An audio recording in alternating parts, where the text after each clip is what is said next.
Welcome, everyone, to another episode of the Legends of Sport podcast. As always, I'm your host, Andy Bernstein. I had the pleasure on this episode to chat with Gotham Chopra about all the endeavors he's involved with across the board in media. Gotham and I shared stories about our collaborations with the great Kobe Bryant. Gotham's film Muse was released in 2015 and is still the highest performing sports documentary in Showtime history. If you haven't seen it, I highly recommend that you do. Just like our book, The Mamba Mentality, Muse takes you into Kobe's mind in his own words. Somehow, Kobe allowed a lifelong Celtics fan into his world, which, of course, Gotham and I laugh about in this episode. We touched on so many topics in our chat together. Gotham's film Decoding Deepak about his relationship with his famous father, his friendship and relationship with greatness from Michael Jackson to Tom Brady to LeBron James. Gotham's platform Religion of Sports presents some groundbreaking storytelling about really important issues, such as athlete activism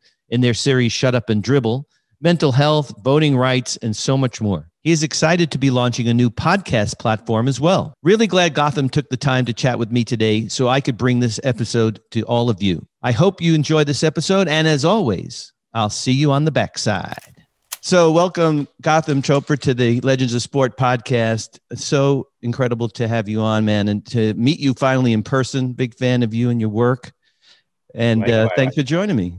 Yeah, no, I'm a huge admirer of yours. I've seen you. I mean, we've been in the same space many a time, and I've watched sort of in awe, of the stuff you've done. So it's a real honor to be here. Well, thank you, and vice versa. So, putting this podcast together, my researcher, Veronica, and I were like kind of in shock about how many times we probably did cross paths and didn't know it, right? So I want to dive into that, and specifically the film you did with Kobe, Muse, which came out in 2015, right? I believe it's still the highest performing sports documentary in Showtime history, right? So yeah, well, congrats on that. Under obviously tragic circumstances, it sort of found new life of late, because I think Kobe, as brought such an intensity. And so I think now people look back at it and see, it's one of the things that I think it was so intimate. So yeah, for sure. I mean, same experience with the book we did together. It was popular when it came out. Of course, it was all in his words, but man, after the tragic death last year of he and Gigi, the book now, as your film, has taken on, a whole different significance, and is the thread for the fans. And so I watched it probably for the fourth time, I think, this weekend to get a new perspective on it. First of all, I gotta understand something. How did a Celtic fan get to do a film with Kobe? Because you and I know. Yeah, well, I wore this just for this, because I knew we were going to talk about Kobe, and I used to wear it all the time on set with him. I'm sure that drove him nuts. Yeah, but he kind of loved it. I mean, as I think anybody who's both a fan and admirer of his, but also collaborator, friend, he thrived off of like that almost like contentiousness. I mean, we all know like he was at his best when he and Shaq were at each other's throats, right? All the winning. And I think as a fan, I sort of recognized that early on working with him. Again, you'll know this, but I used to tell people all the time, is like, I realized early on in working with Kobe, either and I say this with all due respect, because either you're Smush Parker, and if Kobe sees he can run you over, he's going to, or you're Shaq, and you have to fist fight with him every day, right? And you'll have success. And it was exhausting. Yeah. I would say it was both exhilarating but exhausting working with him.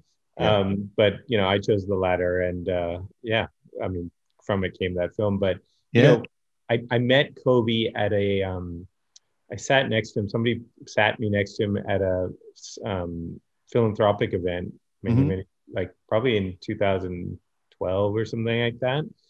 And I of course was a huge fan, although like a Laker hater as a Celtics fan, right? And but Kobe and I were basically the exact same age, and so I started talking to him. I mean, I told him about my love of the Celtics, and particularly the '80s Celtics.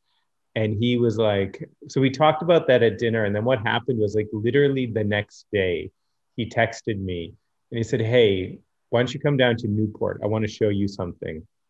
I went down to Newport to his office, and he had all these VHS tapes, saved from that time that his uncle used to send him, I think, when he was in Europe. And he said, do you know why Larry Bird is the greatest pump faker of all times? And he put in this tape, and he said, people think it's like his shoulders or his knees or this. He said, it's his eyes. Watch his eyes.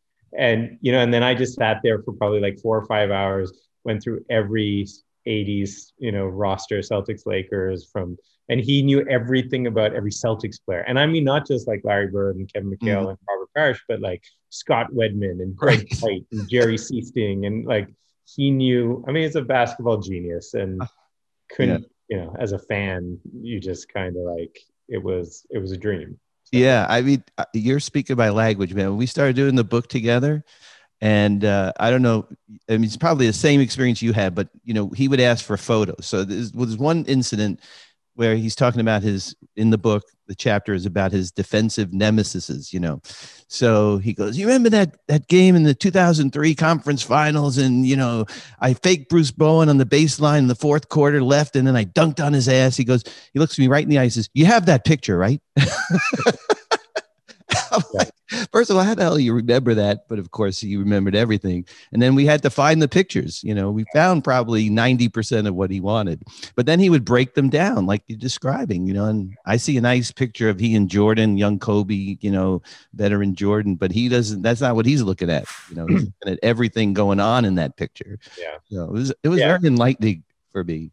Yeah, he was obsessive. And again, it was, it was both exhilarating but torture at times, and he used to joke, basically then we started that film. So he and I sort of became friendly, and he had told me, back then, like, I want to get into content. I'm going to tell my story someday. And he had this idea called Muse, which was like about how he drew inspiration from all of these eclectic collection of people, artists and musicians and all this stuff. And I always thought like, oh, that's interesting, but I don't really know what that is. Like documentaries, good documentaries have a narrative in them, not just like I'm passionate about these things. Yeah. And so I was actually working in India on a different project, a cricket for ESPN, actually, a 30 for 30. And it was the night he ruptured his Achilles. Mm-hmm. It was like my morning over there. And I saw it, I heard about it, or people are, texting me or something. And I remember seeing a clip of Kobe in the locker room where he said, people are asking like, okay, is this it? Or is this the end? And he said in the locker room, kind of teary-eyed, no, I'm coming back. Like, this isn't the end. This is not how I'm going to go out. And I texted him and I said, Kobe, this is the spine. This is the story, like the comeback story, And he said, yep. He's like, good idea. Hit me up when you're back. And I came back 2 weeks later, and that's when we started working on that project, but it took a life of its own after that. That's amazing. I'm glad you shared that. I was there at that game. I got the photo of him on the ground and free throws and leaving the court. I was scared to go in the locker room. It's the only time in my entire career where I literally was scared to go in there because I didn't want to see him in that state. And now I regret that I didn't go in because I should have, but I waited in the hall, and, of course he came out and gave the thumbs up to everybody as he got in the golf cart, had his girls with him, man. What an incredible experience working with him. I mean, obviously there's one line, the last line in your film, which just gives everybody the chills, when he says failure is worse than death. Right. Yeah. I mean, obviously who knew, but man, I mean, anyway, what would you think the Mamba would say after this year that we've all been through, about resiliency or? Yeah. I think anybody who worked with him has these, like you just shared, like these anecdotes and these stories. So I've, thought about this, and especially in the early days of this pandemic, so much uncertainty, so much fear. Can I leave my house? Can I do this? What am I supposed to do? Etc. And, I remember watching a game. I was with Kobe and we were watching a basketball game. and I'm not going to name names because I think I once did name names and I felt bad about it. But we were watching this player and he shot 0 for 9 in the first half. Mm. And then second half came and his stat line ended 0 for 9. Mm. And I said to Kobe, I was like, it's fascinating that he didn't shoot. And Kobe's like, you know what, man? I'd be 0 for 49 before I stopped shooting. Right. He's like, and Yeah. his rationale was like, at some point, it doesn't matter. The only person who can beat yourself is yourself. Mm-hmm. And Kobe had this mentality that, if I'm 0 for 43, the next one's going to go in 1 for 44. And if not that one, then the next one, then the next one. And I thought about this a lot during this year because like we all get up, and especially when I'm definitely out more now, but when we're all completely homebound, I was like, man, do I have to do this all over again? Do I have to get back on Zoom? Do I have to and I thought about it a lot, and I was like, the Mamba mentality is like, yeah, you do, because today may be the day that this all turns around. Yeah. And if you don't show up, then it's never going to happen. And he just was such a grinder. I mean, it's what I loved about him. Gifted, amazing, obviously, but as we all know, just like outworked everybody, and took a lot of pride in that. Yeah, for sure. Well, Gotham, I got to go back in your history, which we always do on the podcast. You grew up in Boston, right? Big Boston fan, and I want to talk about the film you did with your dad, Decoding Deepak, because it was so good, right? I wish I had done a film with my dad when he was around. My dad was not like a worldwide, personality, but he thought he was. You know what I mean? So you had a great line in that film about that your dad said something about not taking you to Red Sox games was equivalent to child abuse, but you kind of looked at it the other way. What did that mean exactly? Well, so I grew up in Boston in mostly the 80s and then the 90s when I was off in college, and looked at Boston during that era was cursed. I mean, right? The Red Sox were literally cursed. The Patriots were a humiliation, the Celtics, who had a great run, of course, in the 80s, but tinged by a lot of tragedy, Len Bias, Reggie Lewis, even Larry Bird's premature retirement. So, and then the Bruins, I went to a big hockey school, and loved hockey, but the Bruins, every year, it seemed like they lost to the Canadians and would get knocked out of the Stanley Cup. So, but that was sort of part of our identity as Boston sports fans. And, my dad, he never really cared for sports. I'm first generation American. So I'm the first person in my family born outside of the South Asian continent. And for me, sports, as much as I love sports were like a language. It's how I assimilated and became American.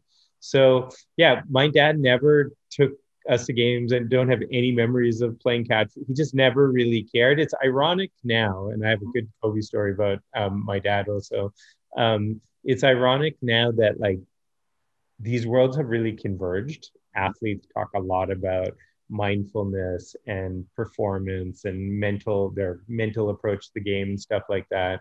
But yeah, probably in hindsight, my dad was doing me a favor because, whatever memories I do have of growing up in Boston, going to games, are not particularly good ones. Although I was at the game where Michael Jordan scored 63 points against the Celtics. That was and lost in double overtime. So that's right.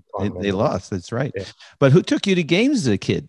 Did your mom take you, or how did that work? We had a family friend, Alan Rosenfeld, who had floor seats to the Celtics. And so he used to take me. So I do have some amazing memories. I went to a lot of games, not so much of the finals. I think he took other people to those, but I went to a lot of the games against the Pistons, the Indiana Pacers. I was there when Chuck Person and Larry Bird used to just trash. I was so close you could hear. I was at the game where Bird stole the ball on Isaiah's inbound pass and stuff like that. So I mean, the Celtics, and again, this is why Kobe and I kind of bonded. I mean, I love all sports, and of course, Boston teams have had an amazing run, but the Celtics were always my it's the thing I was most passionate about, and therefore I just hated the Lakers. Hated them. I always used to tell Kobe, and he used to love this. Yeah. I was like, I would later, as we work on that project, I'm like, Kobe, like that ruptured Achilles, like how many times I wished that upon you? Oh.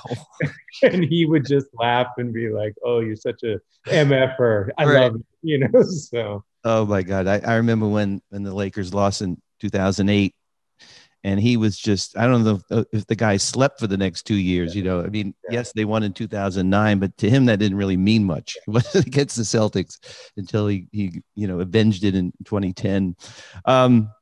My history, just really quick, is that I grew up in Brooklyn, and big sports fan, mostly Rangers, and as a Mets fan growing up. And then I ended up going to UMass, and all my friends were from Boston. So I had to obviously be a Boston fan. Could not even think about becoming, a Bruins fan. We hated the Bruins. But I adopted the Red Sox because I didn't have an American League team. We were prevented from mentioning the word Yankee in my house, honestly.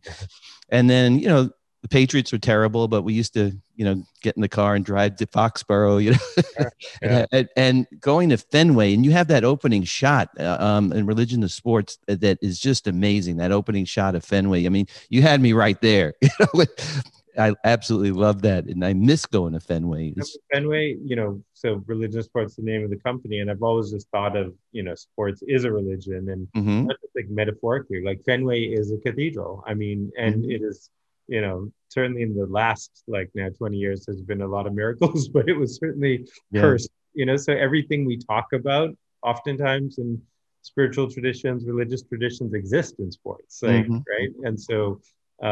Being at that Michael Jordan game, 63 points. I mean, Larry Bird has the famous quote after that game where he said, that wasn't a basketball player. That was God disguised as a basketball player. Right. And so, I've always just sort of that's been the convergence of the world I grew up around with my father, and then sports, which, and sports ultimately is about human potential. It's which is why, as much of a fan I am, working with a Kobe or Tom Brady or whatever, it's their quest is to be the best version of themselves. And so I always just that really resonated, with me.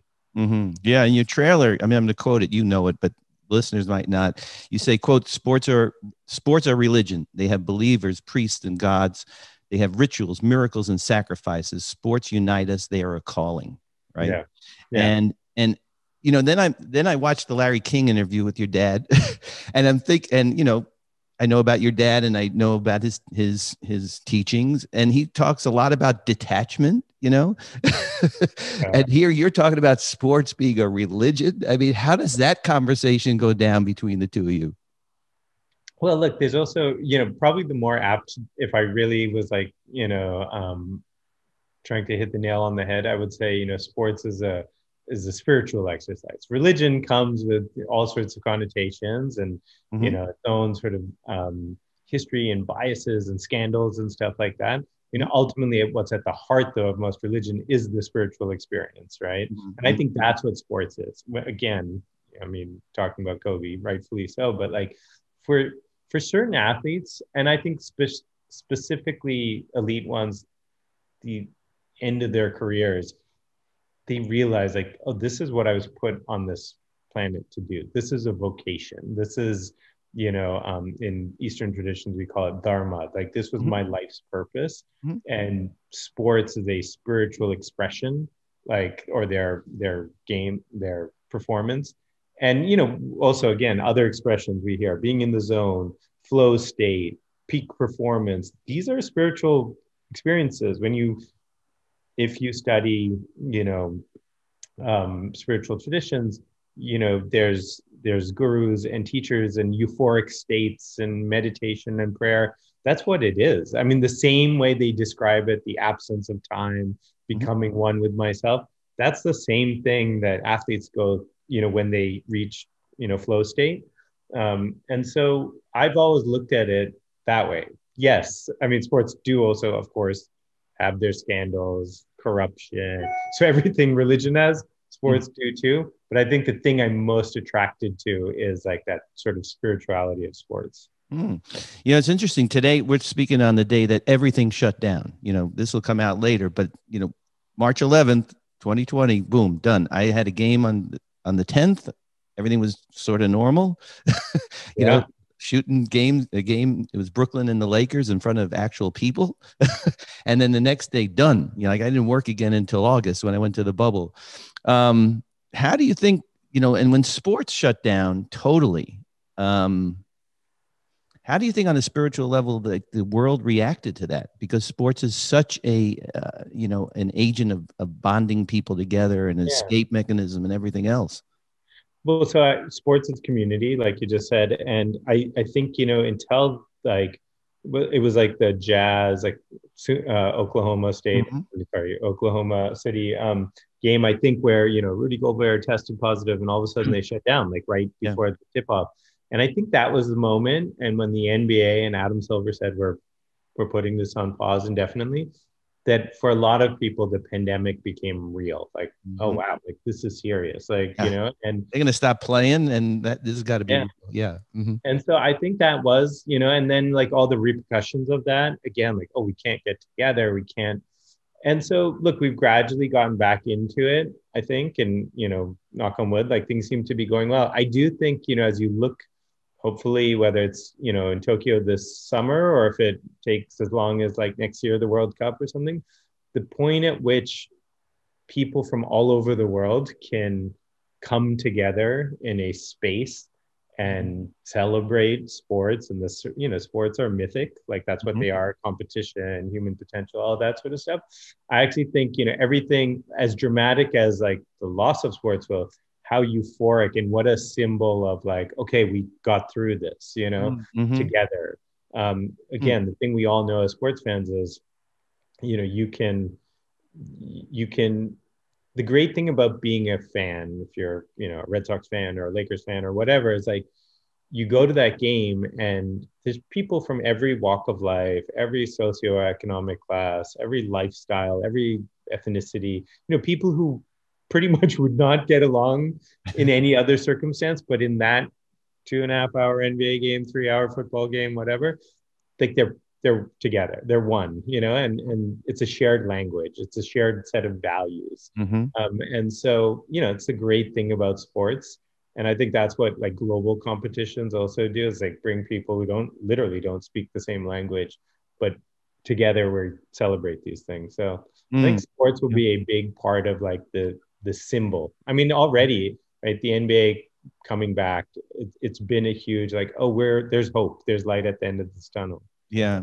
But I got to tell you how weird it is going into, excuse me, an empty Staples Center and shooting a game, you know, whether it's a hockey game or, you know, Lakers Clipper game, whatever.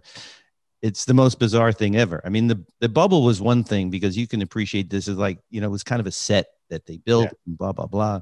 And the virtual fans. But man, when you go into an arena that you're become so used to hearing and seeing the fans and they're piping in fan noise, you know, and music, which I guess helps the players, you know, because it kind of they can remember what it's like. But for me, it's like it's so surreal. I can't even describe it.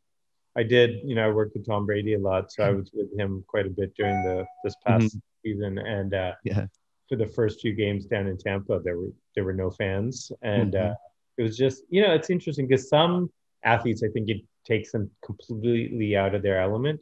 Tom, of course, has been doing this so long, he kind of loved it because he's like, oh, now I can hear, like, you know, for him, again, it's such a mental experience. And so he's like, I can hear what they're calling, they can hear what I'm calling. Now we have to mix it up and try to fool each other. And so he really kind of almost enjoyed like the mental game of it all. Right. And so, yeah, it was interesting. But I know a lot of other players just like, it's unnerving. Yeah. Well, I actually like hearing the trash talk, and I love hearing the coaches yelling at the refs, which I, even from my position on the court, I can't really hear a lot of the time, especially the visiting ref, the visiting coach. So, but yeah, I have a game tonight, you know, and it's the same old thing, you know, me and 3 other people are going to be there covering. So it's so bizarre. Gotham, you're doing such great stuff with religion of sports. I mean, specifically, I need to talk about Shut Up and Dribble, which I absolutely loved. I mean, of course, it's the answer to Laura Ingram's famous quote. And, you know, how did that partnership come to pass to be with LeBron and Spring Hill and all the guys there? Yeah, well, so I've been friendly with Maverick in particular for many years, and he was the one who originally was, you know, it started out as a purely basketball, you know, we were looking at the three iconic drafts, right? Like the Kobe Iverson draft, then the 2004 draft, you know, of LeBron draft, basically. Huge. Right. And then, or was that 2003, I think. And then going back, like, was like the 86 draft, the Michael Jordan draft. And the idea was like, which one has been the most culturally impactful? Like, you can have a lot of fun talking about like which one, you know, best players, but like which one was the most impactful culturally, politically. So that's kind of how the idea started. And then I think, you know, it was just, look, it was a different climate, you know, a couple of years ago with a different president, and everything was highly politicized.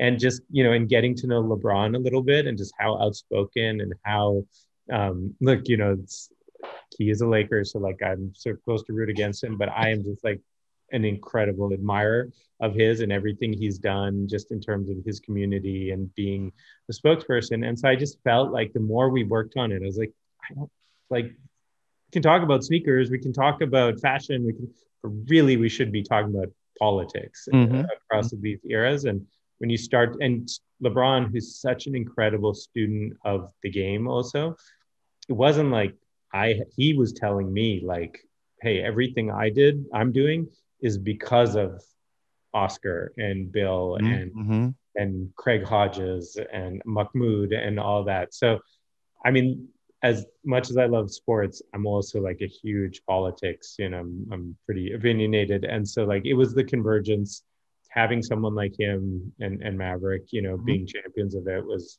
awesome. And, you know, it just sort of evolved from there. Yeah, I love that you got into really deep into the athlete activism component, because people don't really realize what sacrifices those guys had. You know, Oscar, Spencer Haywood, Kareem, and the influence they had on the athletes today. Those guys didn't have social media. You know, they didn't have 60 million followers like LeBron has, and that gives LeBron the and people like LeBron, you know, the ability to reach out to so many people about these causes. You know, I've been lucky enough to I've had Etan Thomas on the podcast.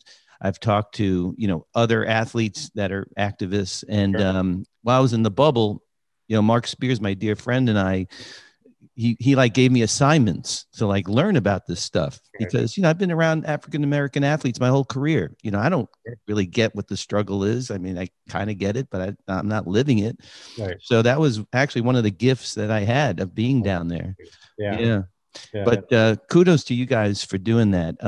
You know, there was one episode with Arsenio Hall, which I didn't even, you know, I know Arsenio and I obviously remember his show, but I didn't realize how important his show was at the time, you know, for giving African-American athletes a platform to talk about things and fashion and everything else. I mean, I think you guys were the first ones to really point that out.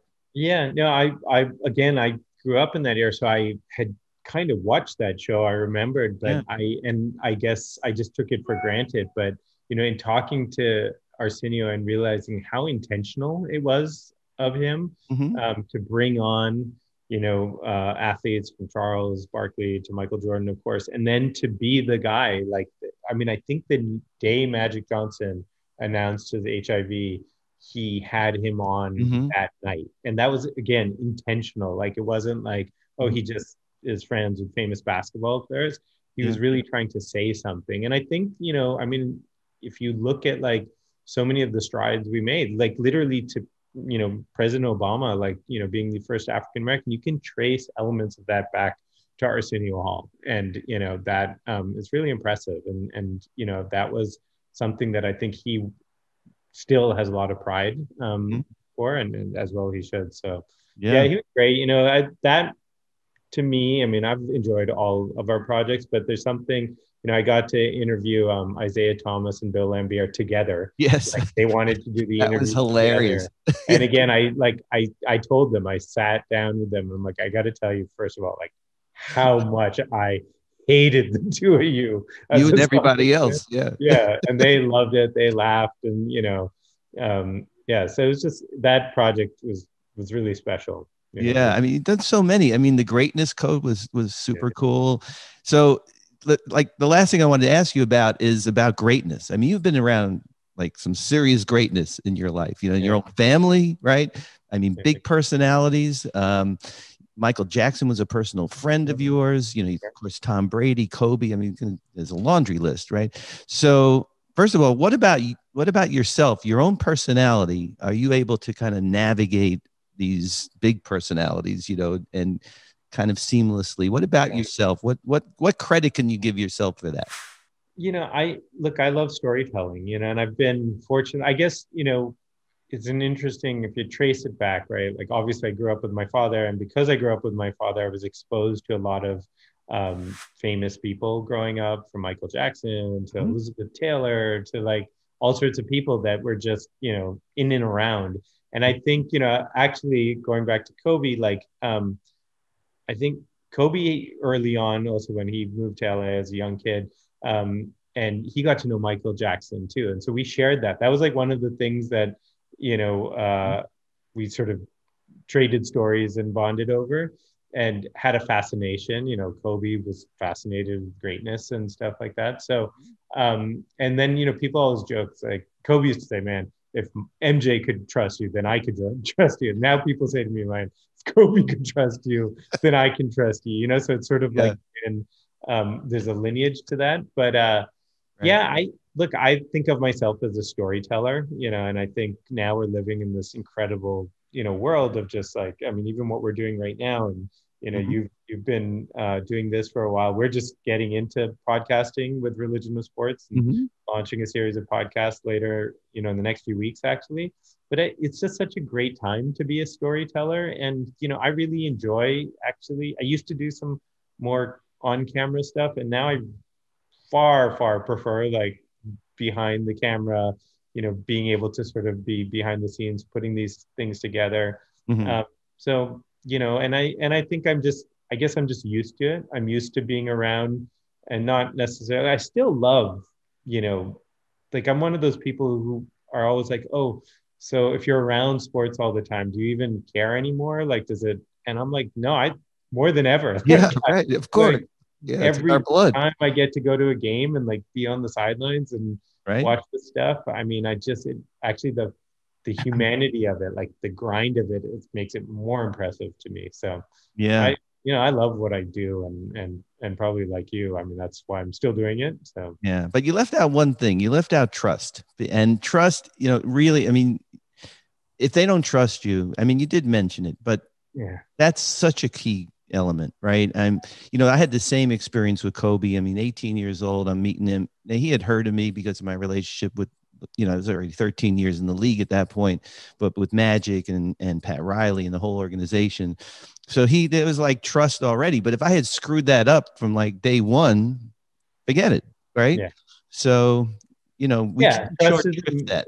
Everything I have done successfully is a function of a relationship. And, like I was describing to you, I met Kobe in 2011. It wasn't until 2013, 14, whatever, that we actually started working together. And I don't look at like the stuff I do as transactional.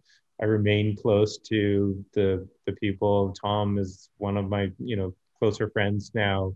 I keep in touch. I know, like, Steph Curry, who I worked with, Aisha and the kids and his parents and, all that sort of stuff. Like, and I really just value that. And I think that's, hopefully that sense of intimacy comes across in the projects, but because it's real. And I really enjoyed that. I used to like Kobe. I got to tell two Kobe stories quick. One is we used to do all these interviews, and he's like, man, it's like, I don't know if I want to talk about this. I don't know if I can be completely honest about this. I mean, all sorts of things in his life. And we used to joke, and I'd be like, Kobe, 80 to 85% honesty is fine. Like, you know, like Yep. that's good enough. Like, you know, and he loved that. He's like, yeah, let's crank it up to 80% honesty. Yeah. And then I was sort of, you know, you reminded me with my father, you know, so it was like towards the end of our project, probably like, 15 or 2015 or something like that. Kobe said, hey, so, you know, I used to meditate. I used to, you know, Phil used Yeah, to, of course. you know, Yeah. have us meditate together. Mhm. And he's like, you know, it really helped me, but I stopped doing it. I forgot how to do it and all that stuff. I heard your dad's like really into that. You think he would teach me how to meditate? And again, so I said, yeah, sure. You know, Kobe lived in Newport. My dad used to have a health center down in Carlsbad. So I said, yeah, let me just call him and we'll go down there. And so we arranged a trip and we're driving there. And I was texting my father, who knows nothing about sports. And I said, you know, coming. And I'm like, listen, you don't need to try to impress Kobe. And he's like, yeah, fine. Don't worry about it. And he's like, by the way, what time are you and Colby? He's Colby coming. So I said, yeah, we'll be there in half an hour or whatever. Right. So we walk into my dad's office and my dad meets him. He says, oh, it's an honor to meet you. I've heard so much about you. I know you've won 5 Super Bowls. And Kobe was like, God man, bless him. I love this guy already. And, you know, That is that's like yeah, gold. Have you ever yeah. told that story before? I don't I know, hope you I'm know, the first one who gets that story. 'Cause yeah. that is Well, the hilarious. continuation of that story, which is very Kobe, is like, you know, my dad taught him some meditation. They Yeah. meditated maybe for 10 or 15 minutes. And I was there. And at the end, my father said, you know, sort of, they were done. And he said, you know, so let's talk about your experience. And he said, you know, people typically have one of 3 experiences. One, they're just restless. Like this just Mhm. doesn't really work. And they're kind of thinking about all the things they have to do and all that sort of stuff. 2, they fall asleep, Yeah. which, you know, they're just tired and they need Mhm. the sleep. And 3, they have like some sort of revelatory, Mhm. just amazing, mythic experience. Mhm. And I kind of knew, like, the moment my dad said that, because I knew Mhm. Kobe, like, I had 3, number 3. I was like, there's no way this Yeah. guy would ever confess to anything other than the mind blowing, completely cosmic experience. And so, Unbelievable. That's yeah. so great. Yeah, I remember when Phil came to the Lakers, and I already had a relationship with him, but I had just started, my family and I had started following Yogananda and the Self-Realization Fellowship. So now it's been, 20 something years, and my kids were doing it, the adult kids, and our little ones started meditating and stuff. And I talked to Phil about it, and I talked to Kobe about it. And I think this is probably after that he had met your dad or had started. All of a sudden, I see him meditating. He probably saw this a million times, but during the national anthem, I tell this story all the time. I mean, the dude is standing there on the free throw line. Anthem is going on in an NBA Finals game, and he is literally just completely somewhere else. Unbelievable to me how he had that discipline to do that. Yeah, he had a lot of self-awareness. I mean, it's, Yeah. look, one of the great tragedies, obviously. As great as he was on the basketball court, he was, going to be transformative off of it. Mhm. And he already was, like, not just but as a father and all of that. So, Yeah. but Yeah. his legacy is incredible. And just working with all these athletes now, Yeah. he's definitely somebody I get all the time from people who watch Muse and find it, as sort of inspiring young athletes. Mhm. So, Yeah. yeah. I got to ask you one more question because you Sure. brought it up. So you did the Decoding Deepak movie in 2012, right? So Yeah. your son was little. You were like a new father at that point. Now Yeah. like, fast forward almost 10 years, right? Yeah. Did that experience, as a father, I have 4 kids. So, I'm watching that from like Yeah. through father's lens Sure. almost. Like, how did that change you in any way, your relationship with him? And I don't want to get too deep into it, Yeah. but as a father, because it was such an incredible piece of work that you did with him. Thank you. Did it change my relationship with my father or my son? Yeah, Like, both. And yourself as a father, yeah, I think it thinking definitely. I mean, look, I look back at that movie and I realized actually wasn't about my father. It was about me, yeah, and it yeah, was like about me unpacking, yeah. who is this person? What does he mean to me? Mhm. How have I learned, from Mhm. being around him? What kind of father do I want to be? So Mhm. yeah, it was very transformative. It happened at an interesting stage of my life, frankly, being a young father, having a young kid, also just like with some professional just transitions and stuff like that. I think it became a catalyst for a lot of the things I've done since then. Because, one thing I learned just from, no matter who the world actually thinks my father is, because of his celebrity and the work he does, he's authentic. It took him a long time, but he is passionate about what he does. And it took him a while to figure that out. But once he got on that, he never got off. And I think that at that stage in my life, I was like, oh, why am I waiting? Why am I doing these things that I don't care about, really? So ever since then, I'd say actually, working with Kobe was like the big project that came after that. And that has been such a huge catalyst for me now and everything I've done since then. Yeah, I love how you say about that film that you're trying to humanize your dad, right? Because your dad has this aura about him, that people don't know him, and who can get to that better than you? Gotham, I can't thank you enough, man. I also want to just plug your podcast series that's coming out. When is that going to launch? And back in the next, I think we're 3 weeks away from the first. We're going to have a whole series of podcasts come out, but through Religion of Sports, but this one's called Crushed, and it's on the whole 1998 steroid scandal with Mark McGuire and Sam Musosa. But again, like everything we do and everything we've talked about, like there's the sports version of it, but it's also about heroes and cheating and all these larger themes. So we're really excited about it, and thank you for talking about it, and can't wait to get your feedback. Absolutely, man. And we'll promote it. We're all in this kind of big soup together here with sports content. And that's a whole nother conversation we can have. But so great to connect with you, man. Thanks so much. Yeah. And I hope I can see you at some point. Yeah. I mean, as soon as they open up Staples Center, I'll be there. That would be awesome. That would be great. Well, good luck with everything you're doing. And thanks again for being a great guest on the Legends of Sport podcast. Appreciate it. Well, that was a really fun conversation that could have gone on for hours. Hopefully, Gotham and I will be able to get together at some point soon and chat some more.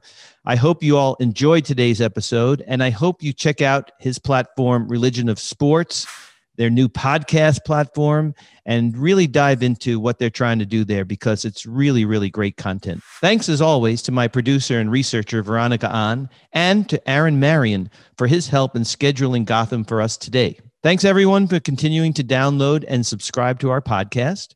A reminder that you can find us on the LA Times app and online, as well as your favorite podcast platforms, including Apple and Spotify. Please keep following us on Instagram at Legends of Sport, Twitter at Legends_of Sport. Our blog is legendsofsport.blog. And, of course, always our TikTok and YouTube channels, Legends of Sport. You can find my photography on Instagram at ADB Photo Inc. Thanks, everyone. We'll be back in 2 weeks with another great episode and guest. And until then, stay safe, stay well, and you know it, still, you gotta, what? Wear your mask. Take care, everyone.